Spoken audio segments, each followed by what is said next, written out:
C'était il y a 18 ans. Une professeure agrégée d'économie prend la parole pour défendre sa retraite. Je vais partir à la retraite au-delà de 2020, donc il faudra que je cotise jusqu'à 68 ans puisque j'ai commencé à travailler à 26 ans et je partirai avec 38% de mon salaire net. C'est la première fois qu'on voit Nathalie Arthaud à la télévision. Simple militante en 2003, elle s'impose petit à petit au sein du Parti de lutte ouvrière, un parti d'extrême gauche, communiste révolutionnaire, incarné par une femme, Arlette Laguiller.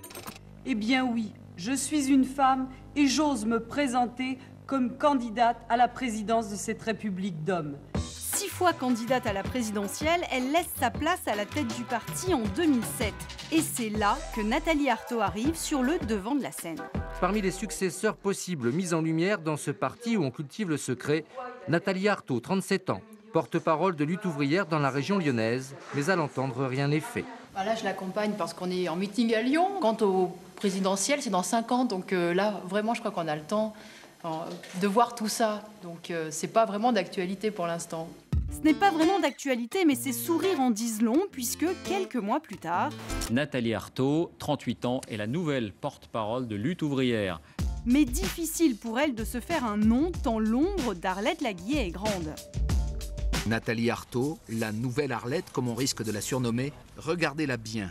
Pratiquement le même âge, la même coiffure et le même journal entre les mains.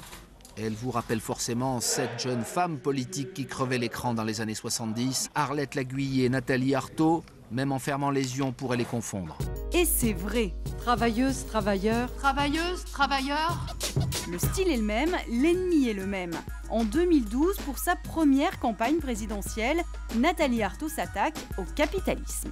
Nous sommes communistes révolutionnaires. On pense que cette société capitaliste, elle est à renverser, qu'elle a fait faillite, qu'elle est au bout du rouleau. Aux élections de 2012 et 2017, la candidate des ouvriers fait des scores historiquement bas. Elle récolte moins de 1% des voix. Seule certitude aujourd'hui, pour le premier meeting de campagne de Nathalie Arthaud, un hymne résonnera une nouvelle fois.